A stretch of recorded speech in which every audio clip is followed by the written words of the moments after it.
자, 우리 좌우로 인사하겠습니다. 하나님은 당신을 사랑하십니다.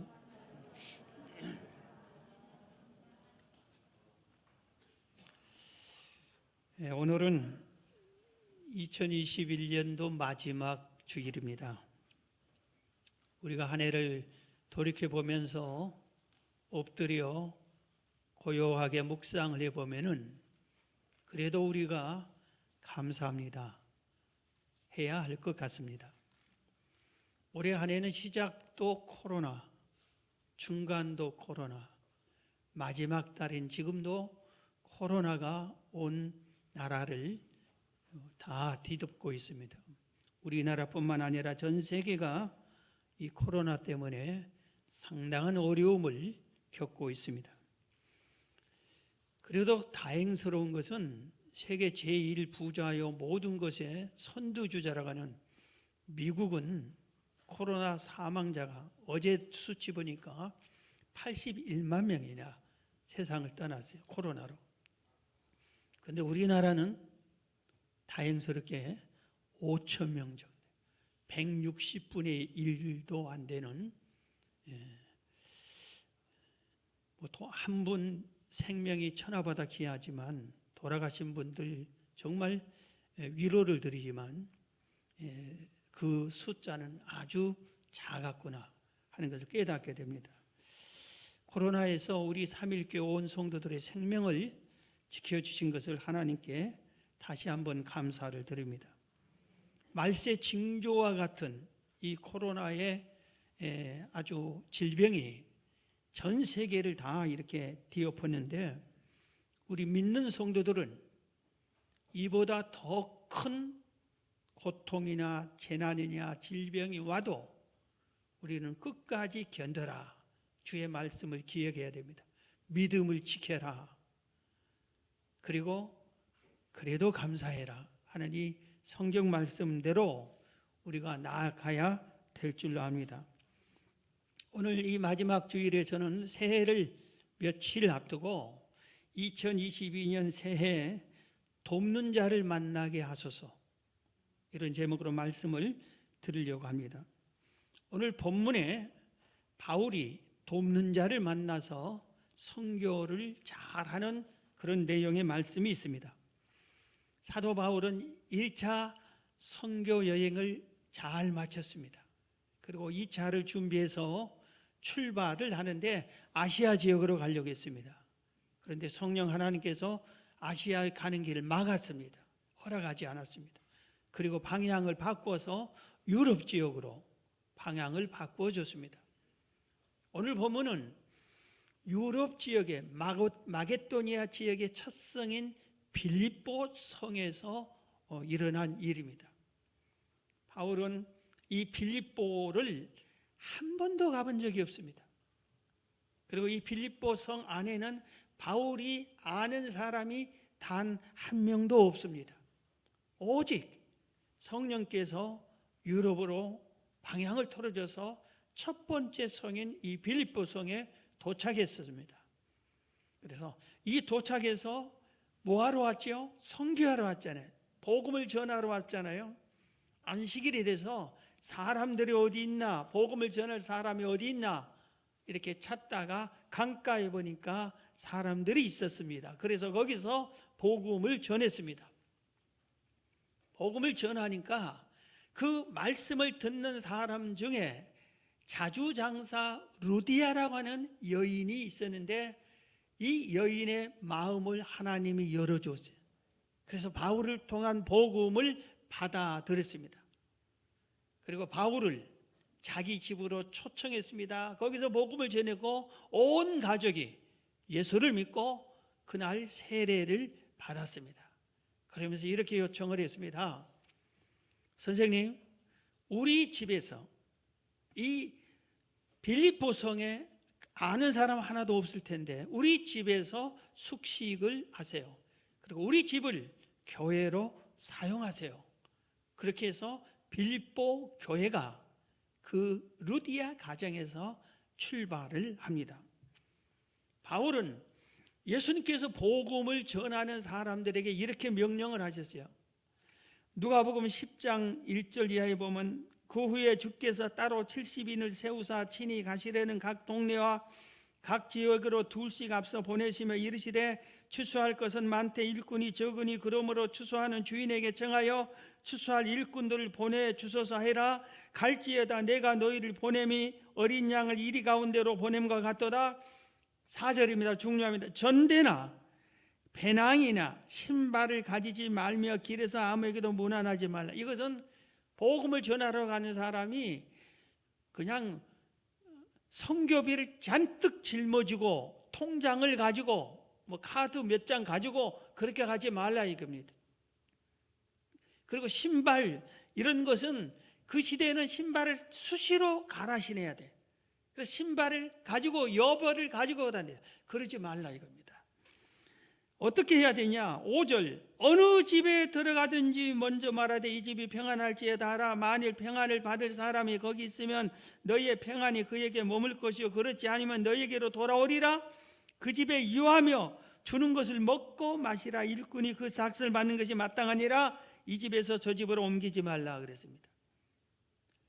예수님께서 둘씩 복음을 전하러 보내면서 야 너희들 뭐 돈 가서 점심값 저녁값 그런 거 막 많이 챙겨가고 가지 말라. 복음을 전하는 사람은 그냥 가는 거라. 가서 주문 먹고 안 주면 금식하면서 해라. 어느 집에 가든지 이 집에 복음을 전해라. 그 집에서 받아들이고 혹시 그 집에서 음식을 대접하거든 고맙습니다 하고 먹어라. 그렇게 하면서 해라. 내가 함께 해줄게, 내가 도와줄게. 그렇게 하신 겁니다. 그래서 바울도 선교 여행을 가는데 뭐 요란하게 준비해서 많이 후원자 개발하고 그게 아니라 그냥 성령께서 가라니까 출발을 한 겁니다. 그런데 거기서 하나님께서 이에 비해서 루디아를 만나게 하고 루디아가 도와준 겁니다. 그래서 이 빌립보 교회가 세워진 겁니다. 주의 일은 혼자 할 수 없습니다. 회장 혼자 안 됩니다. 목사 혼자 안 됩니다. 돕는 자가 있어야 주의 일이 됩니다. 우리 찬양대도 혼자 안 돼요. 지휘자 혼자 안 됩니다. 같이 도와줘야 되는 겁니다. 바울은 신약 성경의 일꾼 중에 가장 위대한 일꾼이에요. 주의 일을 가장 많이 했습니다. 교회를 가장 많이 세웠습니다. 베드로보다 훨씬 주의 일을 많이 했습니다. 신약 성경의 절반을 바울이 기록했습니다.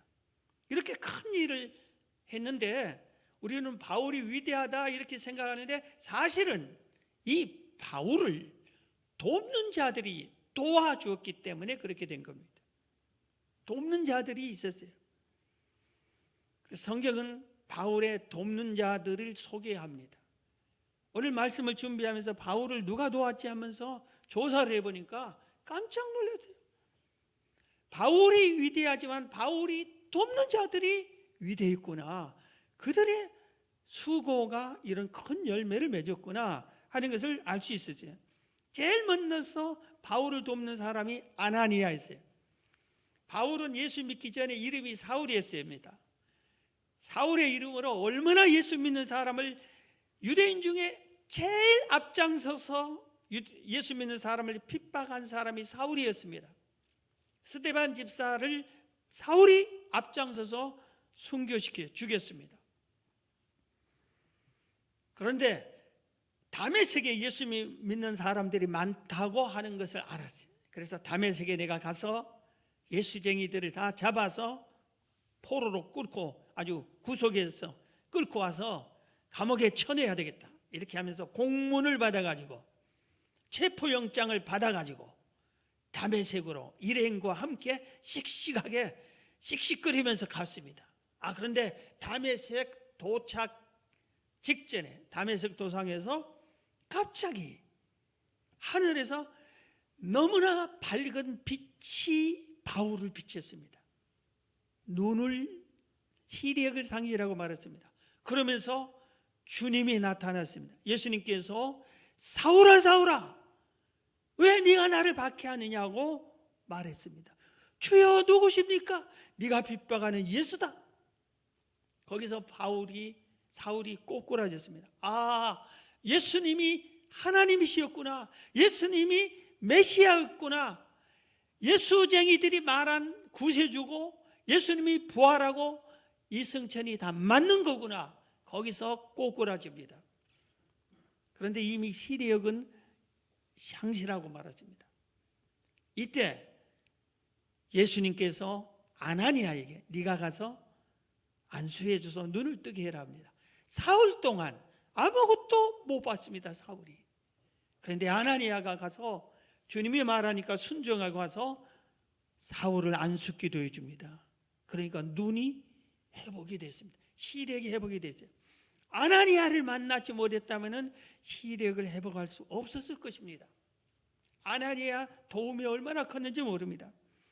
눈이 회복되자 그 즉시 쉬지 않고 그 예수 믿는 사람 핍박하던 그 열정을 복음 전하는 대로 사용해서 이 지역, 이 동네, 저기 여기 다니면서 계속해서 복음을 열심히 전했습니다. 그러니까 소문이 쫙 퍼졌습니다. 예루살렘에까지 전파가 됐습니다. 예루살렘에서 베드로, 야고보, 요한 그들이 다 이 사울이라는 녀석이 예수 믿었다고? 진짜까? 속임수 아니야?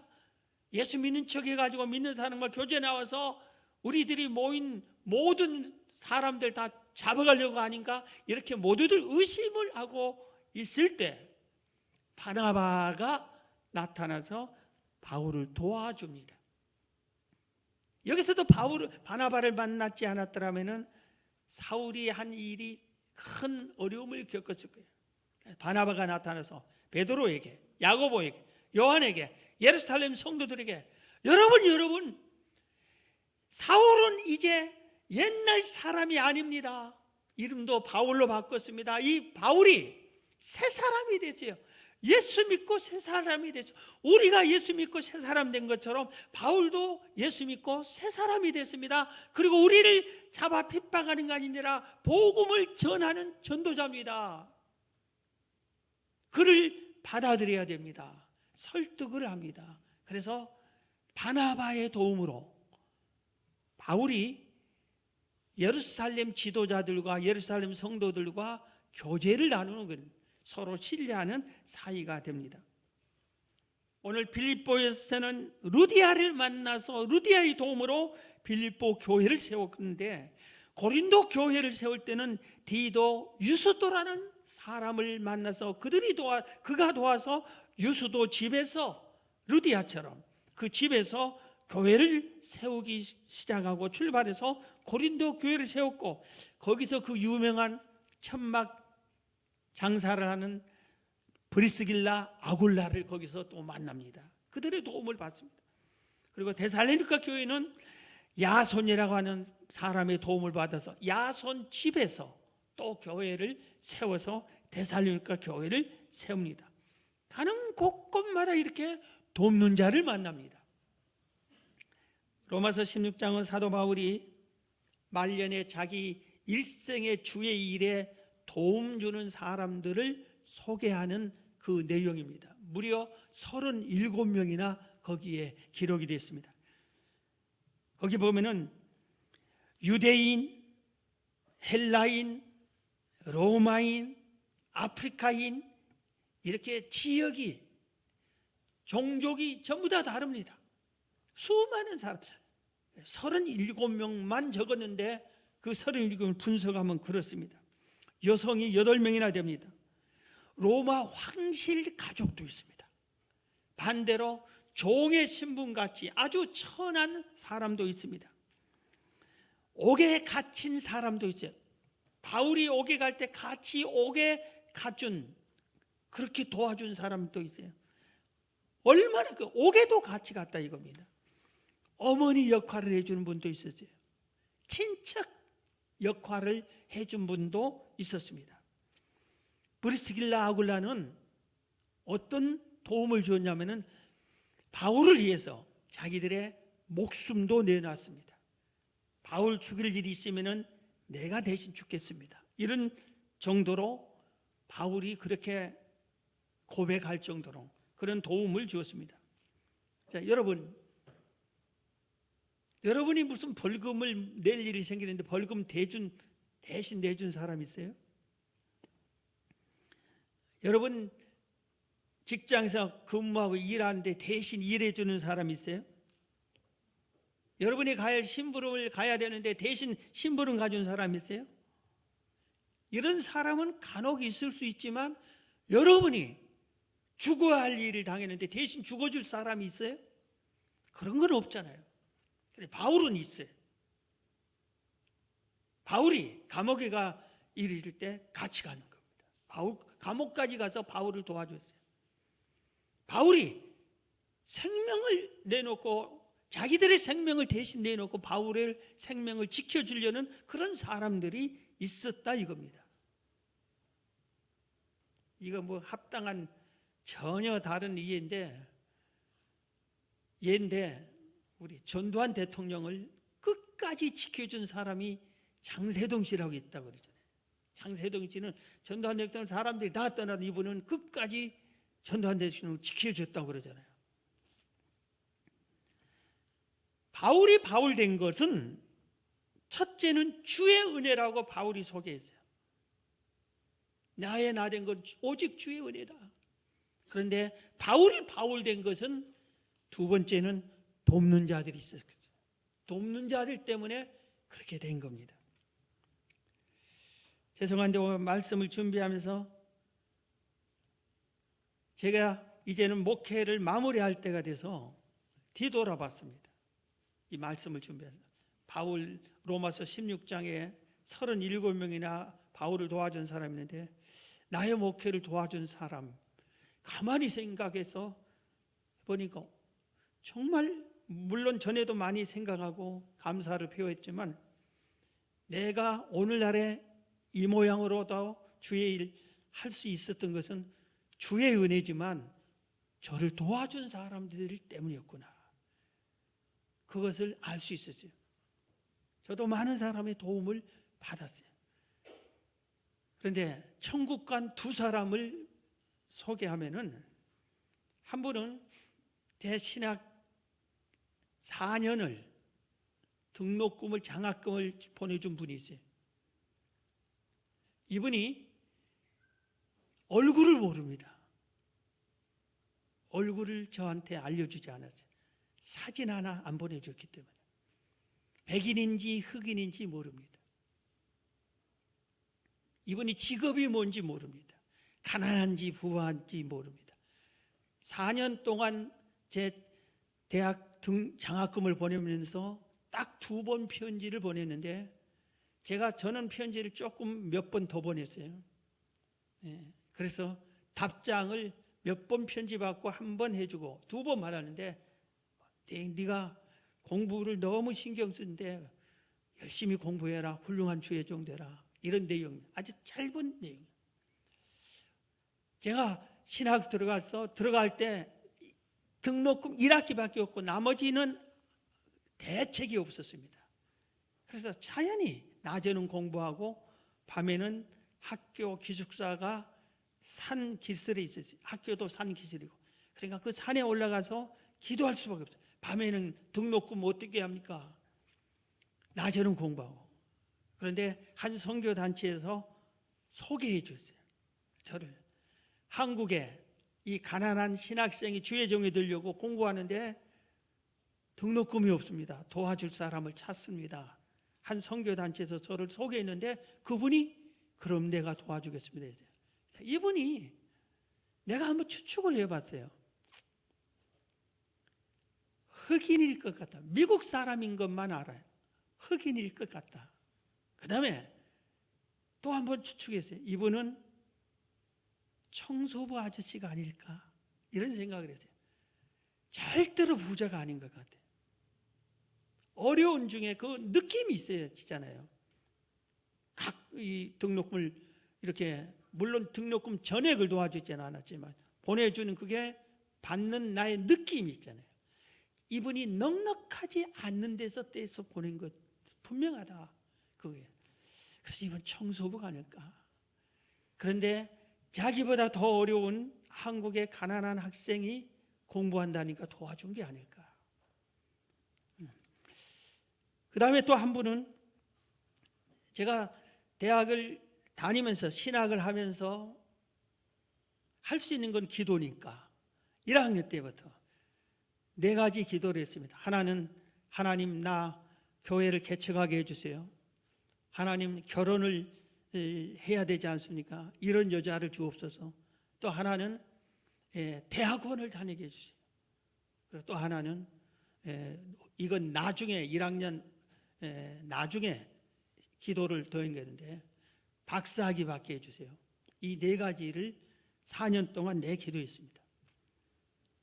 그런데 대학원을 다니는데 4학년 때 갑자기 교회를 개척하라고 하나님이 말씀하셔서 교회를 개척했는데 대책이 없잖아요. 교회도 이 상황이 어려운데 개척 후에도 12년 동안 사례도 제대로 못 줬는데 어떻게 대학원 등록금을 교회에서 대주겠어요? 그리고 어디서 뭐 할 길도 없고 오직 기도하는데 어느 날 한 성도가 저에게 등록금 가져왔어요. 대학원 그렇게 열심히 기도하셨는데 대학원 등록금 대학원 다니시라고. 그래서 기도가 계속 샜던 것이니까 그 등록금을 받아서 대학원 다녀서 그 다음 학기도 기도할 수밖에 없는데 그분이 그 다음 학기도 졸업할 때까지 그분이 등록금을 한 성도가 다 내줬어요. 그래서 제가 감사하다고 어떻게 표현할 수 없잖아요. 그래서 졸업 논문이 있잖아요. 석사학위 졸업 논문에 뒤에 감사의 글을 쓸 때 그분 이름을 썼어요. 내 대학원 등록금 전액을 대준 이분께 감사합니다. 이분이 나중에 주의 종이 됐어요. 그래서 제가 이제 정신 차리고 고맙다고 표현할 수 있을 때가 됐을 때 그분이 천국 가고 말았어요. 그래서 제가 할 수 없이 그분 동생이 우리 교회 같이 나왔어요. 그분도 주의 종이에요. 거기를 강원도 춘천원 지역에서 하는데 우리 부부가 거기를 찾아갔어요. 그리고 가서 사실은 그분 당신 형제가 천국 갔으니까 당신 지금 주의 일을 하는데 자녀가 대학 다닌다는데 어려울 텐데 내가 보답하는 차원에서 등록금을 한번 대드리겠습니다 하고 등록금을 드리고 왔습니다. 하나님의 도우심이 없이는 공부도 못했어요. 하나님의 도우심이 없이는 목회를 할 수가 없는 거예요. 주의 일은 하나님께서 너 혼자 하라는 게 아니라 도움을 받으면서 함께 하라는 것이 주의 일입니다. 사랑하는 성도 여러분, 새해를 어떻게 하시렵니까? 새해 돕는 자를 달라고 기도하시기 바랍니다. 여러분 구해봤습니까? 새해 돕는 자를 만난 것을 구체적으로 구해봤습니까? 구하시기를 바랍니다. 새해 돕는 자를 바울이 선교사에게 하나님 내가 이번에 고린도 지역 갑니다. 빌립보에 루디아를 도와준 것처럼 만난 것처럼 나를 돕는 자를 만나게 해주세요. 그 기도를 안 했겠어요? 돕는 자를 구하시기를 바랍니다. 성경에 보면은 도움받아 주의 일하는 사람들이 대부분이 다 도움받아서 일했어요. 같이 일했어요. 홀로 나홀로 일한 사람이 없다고 할 정도로 돕는 자들이 있었어요. 구약 성경에 모세가 얼마나 주의 큰 일을 했어요. 모세는 태어날 때부터 사람의 도움 받을 수 없는 형편에 태어났어요. 그는 애굽에서 태어난 이스라엘 백성의 후손이었어요. 이스라엘 백성 레위 지파 후손으로 태어나는데 이 당시 이스라엘 백성은 애굽에서 수백 년 동안 노예 생활을 했어요. 거의 400년 넘게 노예 생활을 했어요. 그러니까 아버지도 노예, 할아버지도 노예, 태어난 모세도 노예로 태어났어요. 그래서 길이 정해져 있어요. 노예. 그런데 노예로 태어나서 목숨을 거는 게 아니라 죽을 수밖에 없는 환경에서 태어났어요. 당시 애굽의 바로 왕이 노예인 이스라엘 백성을 보니까 자녀들을 막 너무 많이 낳는 겁니다. 그래서 숫자가 너무 늘어난 거예요. 그래서 계속 신하들이 건의를 한 겁니다. 왕이요, 이스라엘 백성 이대로 놔두면은 이들이 수가 많아서 쿠데타를 일으킬지 모릅니다. 그리고 다른 적군이 우리나라 쳐들어오면 그들을 편들지 모릅니다. 이거 조절해야 됩니다. 그래서 짜낸 게 뭐냐? 이스라엘 백성의 사내 아이가 태어나면 다 죽이는 겁니다. 그 법이 통과돼서 공포됐을 때 모세가 태어났어요. 부모가 태어난 이 아이를 죽일 수 없잖아요. 산파가 죽이라고 하는데 산파들이 안 죽여요. 못 죽여요. 왜? 산파들은 알아. 하나님이 계신 걸 알고 이스라엘 백성을 하나님이 사랑한다는 걸 알아. 내가 죽였다가는 하나님이 날 죽일 것 같아요. 산파들은 못 죽입니다. 태어나는데 숨겨야지. 애기 울음소리 나면은 이 집이 애 구경하고 지나가는 애굽 사람이 확인하러 오고, 그런데 사내 아이가 태어나는데 몰래 숨겼는데 3개월 동안은 숨겼는데 울음소리가 더 커져요. 더 이상을 못 숨기겠어요. 그래서 기도하는 가운데 눈물을 머금고 모세 부부가 갈대로 상자를 엮어서 나일 강가에다가 강보에 쌓아서 떠밀려 보냅니다. 그러면 어떻게 되겠어요? 악어밥이 되겠지요. 넘어지면 물에 빠져 죽겠지요. 그런데 이 갈상자가 흔들흔들 가는데 마침 그때 애굽의 공주가 목욕하러 왔어요. 그런데 어디서 울음소리가 나니까 갈대 숲을 보니까 웬 갈상자가 있어요. 갈대 상자가. 거기를 보니까 아주 예쁜 사내 아이가 울고 있어요. 그래서 공주가 순간 주변 사람들에게 입을 다물게 합니다. 아무도 모르게. 그리고 이 아이를 자기 아이로 만듭니다. 양자로 만듭니다. 그리고 이 공주를 만나서 공주가 이름을 지었죠. 모세라고. 물에서 건짐을 받았다는 뜻의 모세라고. 그러면서 이 모세를 세계 최고 지도자 교육을 시켜줍니다.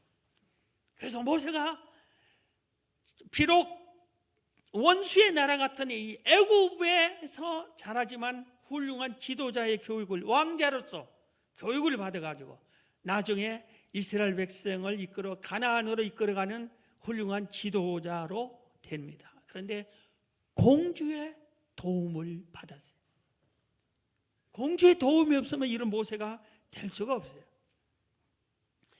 엘리사라는 선지자가 있습니다. 열왕기하 4장에 보면은 엘리사도 지역에 가서 하나님의 일을 하는데 수넴 지역에 가는데 거기서 일을 많이 며칠을 머물면서 주의 일을 하는데 가장 힘든 일이 숙소예요. 오늘날 같으면 뭐 호텔이나 이런 숙소가 많잖아요.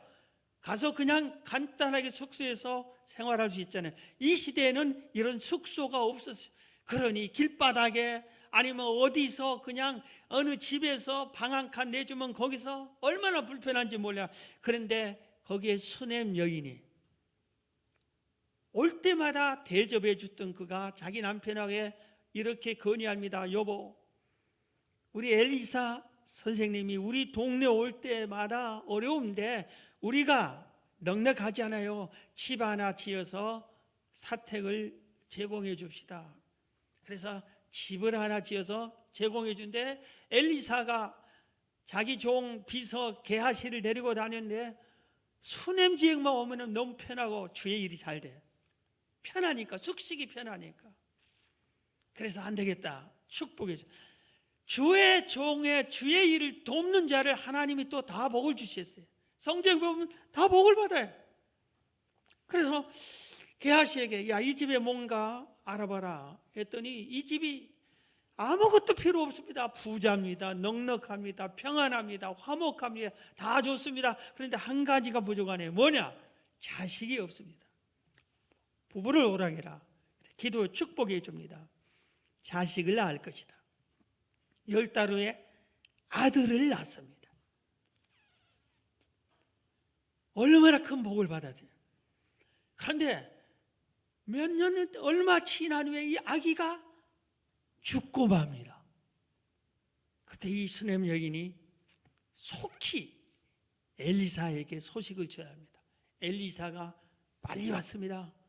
그리고 기도해서 이 아들을 다시 살려냅니다. 엘리사가 기도해 죽은 아들을 살려냅니다. 엘리사의 이 수넴 여인은 도움을 받았어요. 엘리사의 스승이 엘리야입니다. 엘리야도 3년 6개월 동안 가뭄인데 이때 사렙다 과부가 떡을 주어서 마지막 먹고 살게 해줍니다. 그래서 하나님이 축복해 주셔서 엘리야도 그리고 사렙다 과부와 그의 아들도 3년 6개월 동안 기름병의 기름이 가루통의 가루가 떨어지지 않게 축복받습니다. 엘리야도 이 사렙다 과부의 도움을 받지 못했으면 굶어 죽을 수밖에 없겠지. 도움이 필요한 거예요. 구약 성경에서 가장 큰 지도자 두 사람은 모세와 다윗이라고 그래요. 다윗도 우리가 잘 아는 대로 사무엘 선지자의 도움을 받습니다. 그리고 다윗이 전쟁마다 승리하는데 나중에 왕에 대해서도 국가를 튼튼히 하고 영토를 넓혀가는데 왜 그러냐? 물론 하나님이 전쟁에 함께 해줍니다. 그런데 또 다른 조건이 있어요. 뭐냐? 다윗을 돕는 훌륭한 용사들이 있었어요. 용사들. 여러분, 이순신 장군만 위대하게 생각하는데 이순신 장군 그 밑에서 돕는 신하들이 잘했어요. 수백 척의 배가 일본 배가 오는데 우리는 12척밖에 안 되는데 싸우자 이 작전을 하면은 12척의 거기에 각 대장들이 저 우리 장군이 미쳤다 하고 도망가 버리면 어떻게 되겠어요? 돕는 그 신하들이 있었어요. 다윗을 돕는 훌륭한 용사들이 있었어요. 그러니까 이 용사들을 데리고 가서 싸울 때마다 이겨버리는 거예요. 숫자가 많고 적은 문제가 아니라 목숨 걸고 다윗과 함께한 그 훌륭한 용사들이 있었어요. 그리고 대제사장들이 다윗을 도와줬어요. 선지자들이 다윗을 도와줬어요. 다윗도 사무엘 선지자를 만나서 기름 부어서 왕이 됩니다. 사무엘 선지자 만나지 못했으면 왕이 될 수 없었어요. 히스기야 왕도 우리 지난주에 배운 것처럼 이사야 선지자를 만나서 그 선지자의 도움을 받아서 나라를 위기에서 건지고 전쟁에서 승리하고 죽을 병에 걸린 데 생명을 15년이나 연장을 받았습니다. 사랑하는 성도 여러분, 새해 좋은 이웃, 좋은 직장의 동료, 좋은 친구, 돕는 좋은 사람을 만나게 해달라고 구하시기 바랍니다. 구하지 않는데 주지는 않아요. 그런데 우리가 기도하면 되겠구나, 도와주겠지, 물론 믿고 그렇게 해야 됩니다. 그런데 기본적으로 알아야 할 게 있어요. 그게 뭐냐면은 나를 돕는 하나님이 계신다는 겁니다. 그런데 하나님이 나를 돕는데 하나님이 사람을 통해서 도우니까 내가 돕는 사람을 구하는 거다. 하나님이 도와주시는데 그걸 알아야 됩니다. 성경 이사야 41편 41장 10절에 보면은 두려워하지 말라, 내가 너와 함께 함이니라. 놀라지 말라, 나는 내 하나님이 됨이라. 내가 너를 굳세게 하리라, 참으로 너를 도와주리라. 하나님이 지금 우리에게 말하는 거예요. 두려워하지 말아라, 내가 너와 함께 할게. 놀라지 말아라, 내가 너의 하나님이다. 내가 너를 굳세게 해줄게. 참으로 너를 도와줄게. 이렇게 말하는 거예요. 참으로 나의 의로운 오른손으로 너를 붙들리라. 하나님 우리를 의로운 오른손으로, 하나님의 오른손으로 우리를 붙잡고 도와주겠다 이겁니다. 이 약속의 말씀을 그대로 믿으시기 바랍니다. 저는 이 말 그대로를 믿습니다. 처음부터 믿었어요. 하나님은 나를 도와주신다. 그리고 이렇게 기도했어요. 하나님, 저 도와주지 않으면 아무것도 할 수 없는 걸 아시지 않습니까? 도와주세요. 심지어 연말이 되면은 교역자들도 월급을 정해요. 사례비를 정하잖아요. 이걸 딱 내놓고 하나님 이것 가지고 이렇게 지난 1년 살았는데 새해에는 월급이 얼마 올라야 되지 않겠어요? 그리고 올라야 할 이유를 다 적고 사례비를 이것 받게 해주세요. 그럼 그렇게 도와줄까 안 도와줄까요? 도와주겠어요 안 도와주겠어요? 2번이나 그 경험을 했어요. 사례비를 3만 원 받았어요. 신학생 때 교육전도사로. 하나님 이것 가지고 내가 어떻게 삽니까? 새해는 5만 원으로 받게 해주세요. 그래서 5만 원으로 받았어요. 그래서 그 다음에는 8만 원으로 받게 해달라고 기도했어요. 그런데 그냥 욕심 부리면 절대 안 돼요. 구체적으로 계산해서 적어서 필요한 액수 이게 이거고 이거 딱 해서. 그런데 그 당시에 신학생이 3만 원 받은 게 보통이에요. 5만 원도 최고로 봐. 우리 반에서 아마 우리 학교에서 제일 많이 받았어요. 5만 원이. 8만 원은 전도사 사례비가 아니에요. 목사 사례비야. 그런데 우리 교회 부목사님, 이분이 선교단체에 다니신 분인데 이분이 나는 선교단체에서 월급을 받으니까 교회 월급은 안 받겠습니다. 그리고 이 월급을 그분이 지목했어요. 김재육 전도사를 주십시오. 그래서 제가 그 부목사 월급을 그대로 받았어요.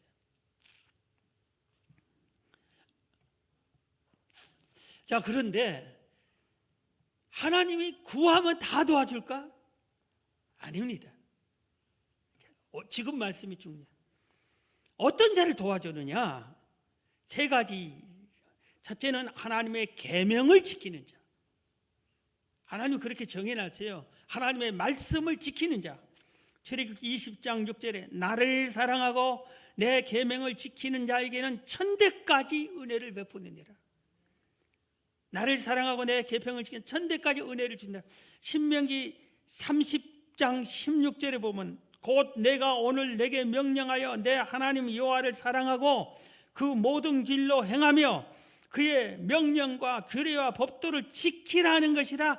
그리하면 네가 나를 사랑하고 규례와 법도를 지키면은, 그리하면 내가 생존하며 번성할 것이요 또 내 하나님 여호와께서 내가 가서 차지할 땅에서 내게 복을 주실 것입니다. 르기서에 보면은 나오미가 나오잖아요. 베들레헴에서 살아요.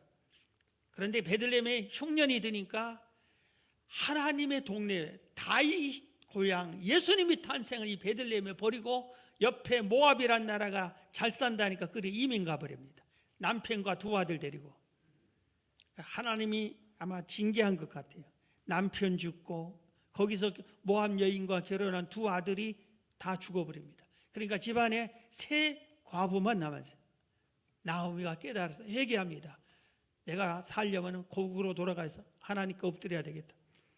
베들레헴으로 다시 갑니다. 그러면서 2 며느리에게 자유를 줍니다. 너희 재원에서 잘 살아라. 너희 나라에서.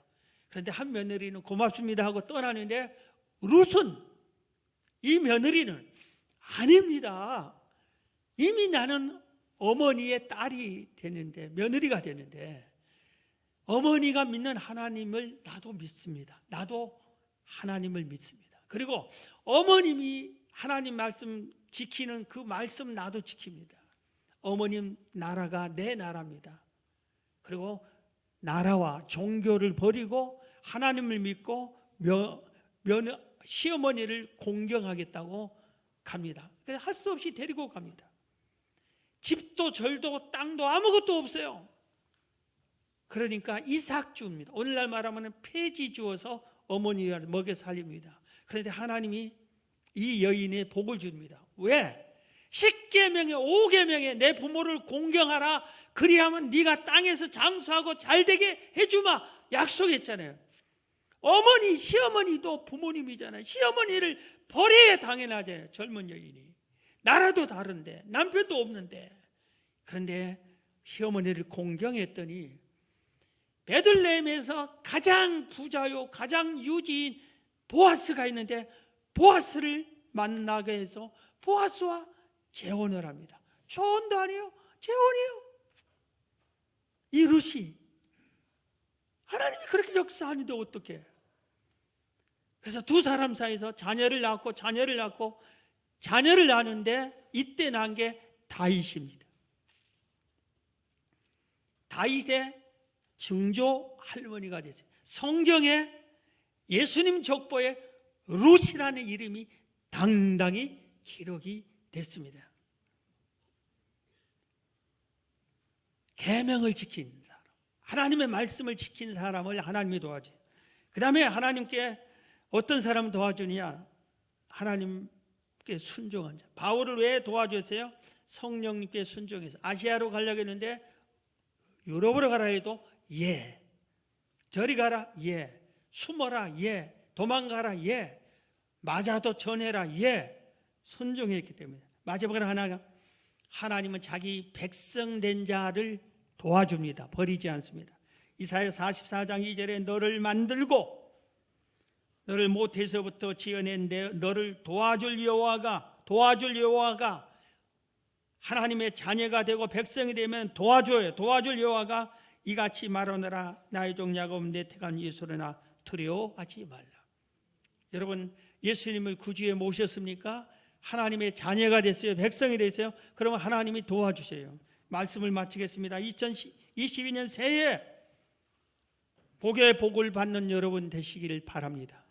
은혜 위에 은혜를 받으세요. 지금 2022년 새해 축복으로 이끄는 40일 특별 새벽기도 평소보다 유튜브의 조회수가 3배나 더 많이 늘어났어요. 많이 참여한 줄 압니다. 40일 동안 도와주는 자가 되고 도움을 구하세요. 그리고 신년 축복성회, 송구영신 예배, 축복기도 다 참여하세요. 마지막으로 귀한 거 하나만 말씀드립니다. 도움 받는 것보다 더 도움되는 게 있어요. 도움을 주는 자가 되는 겁니다. 받는 것보다 주는 자가 더 복되다고 성경은 말했어요. 그래서 새해는 도움 받는 자를 만나고 도움 주는 자가 되시기를 주의 이름으로 축원합니다.